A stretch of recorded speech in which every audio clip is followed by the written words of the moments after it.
have a pretty picture, we have an ugly picture. Not ugly, but there's two different ways to look at Eva.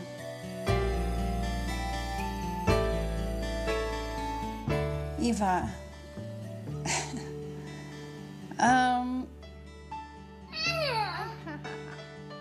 She makes everybody laugh. She makes all the kids laugh. At times, it's difficult.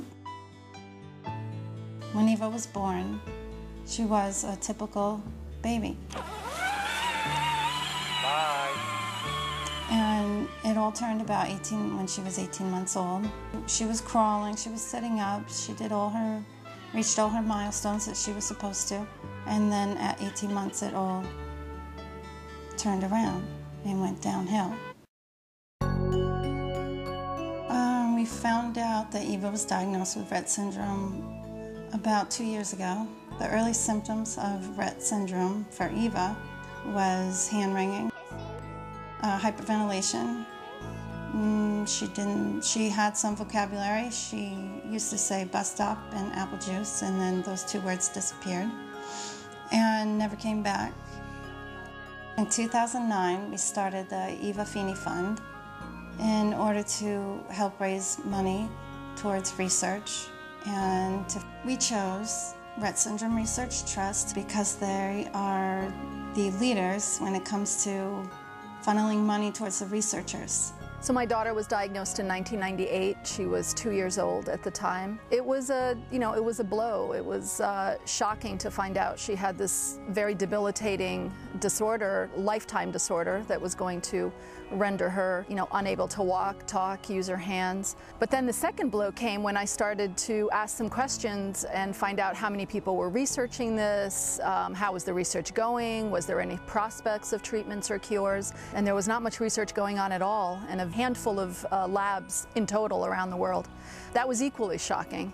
And I realized pretty quickly that I would want to get involved and try to see, as a non-scientist, what could I do to help speed research progress. The mission of the EVA Fini Fund is to educate. Not too much money gets donated towards Rett syndrome because people don't know what it is. In time, as the child ages, you have seizures, breathing disorders. The ability to bite, to chew, to swallow sometimes becomes compromised. About 50% of the girls have feeding tubes. Orthopedic issues, scoliosis. About half the children have scoliosis surgery once they hit their teenage years. Anxiety, sometimes very severe anxiety. The list goes on and on. I mean, it's pretty heartbreaking when you think what a child, what they have to put up with, and the family as well. What really keeps me up at night is trying to figure out where are we going to raise the millions of dollars that we are going to need to aggressively pursue all the options that are available to us.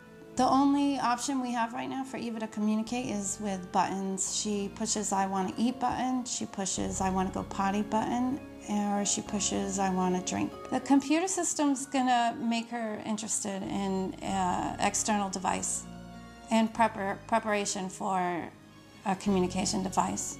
The science that we're funding is so exciting, and the possibilities for treatments are so great that we can take the support that is given to us, and I hope within a short number of years be able to come back and say, here's the progress that we've made. I truly believe that treatments and cures for Rett syndrome will be achieved. And it's not just my belief. I mean, the scientific community truly believes that this will happen.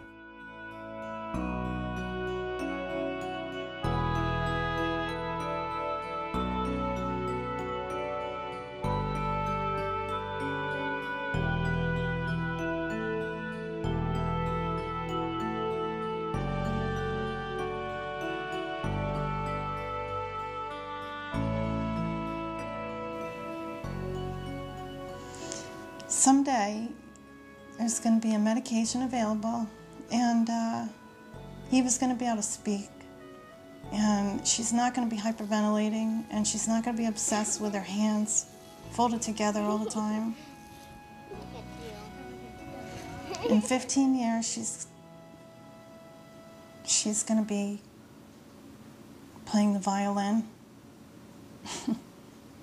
doing what typical 17-year-olds do, going to a dance at school, socializing with their friends, talking on the phone, driving. That's my hope.